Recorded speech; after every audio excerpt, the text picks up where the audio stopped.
আসসালামু আলাইকুম। ২রা জুলাই, শুভ সকাল।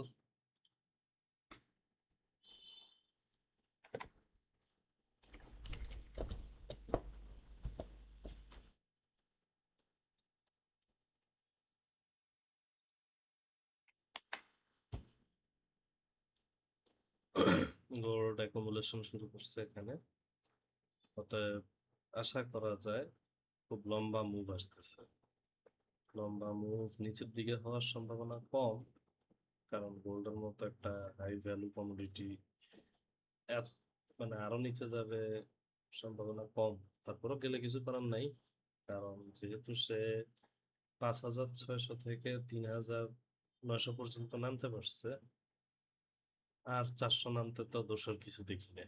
সো এখানেও আসতে পারে, কিন্তু এগুলা অনেক পরের ব্যাপার। এখানে এখন খেলা চলতেছে। কি খেলা? অ্যাকুমুলেশন করতেছে। গোল্ডে এই ধরনের অ্যাকুমুলেশন গুলা বিগ মুভের আগে হয়। যেমন ধরেন এখান থেকেও বিগ মুভ দিছিল, এখানে অ্যাকুমুলেশন করছিল, করার পরে বিগ মুভ দিয়ে ফেলছে। এখন এখানেও কি সেম কাজটা করতেছে কিনা? নিচে লিকুইডিটি খাইলো, উপরে লিকুইডিটি খাইছে, এটা যদি একটা রেঞ্জ হয়ে থাকে, এবং এখানে আমি ধরতেছি একটা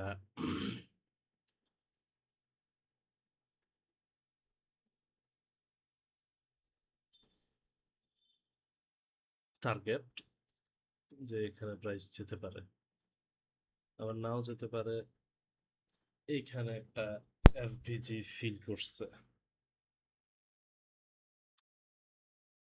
না করে নেই, আরেকটু রয়ে গেছে ফেয়ার ভ্যালু গ্যাপ। মানে এখানে ফেয়ার ভ্যালু গ্যাপ ফিল করার জন্য আসতে পারে।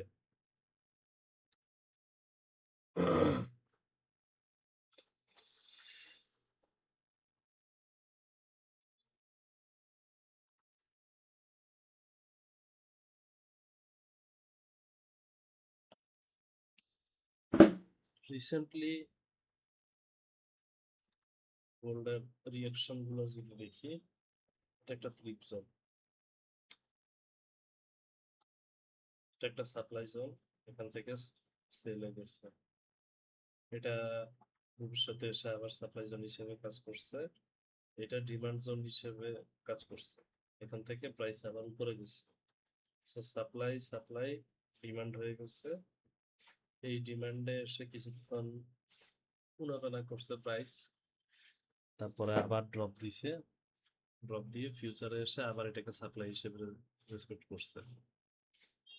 এইটাকে আবার সাপ্লাই হিসেবে ধোকা দিছে, ধোকা দিয়ে উপরে চলে গেছে। এখন এসে এখান থেকে আবার একটা বাই ধরছে।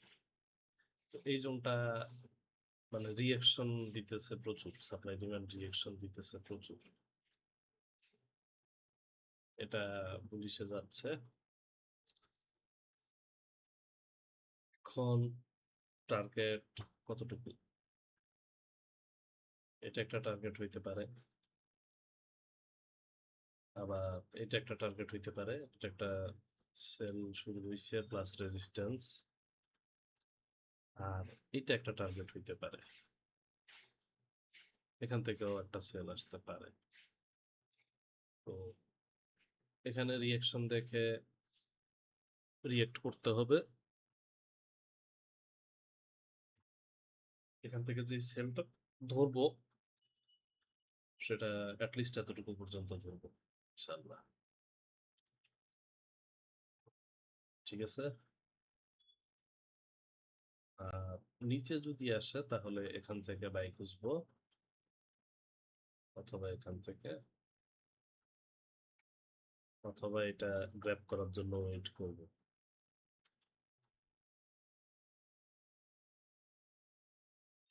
এটাই আজকের ওভারভিউ।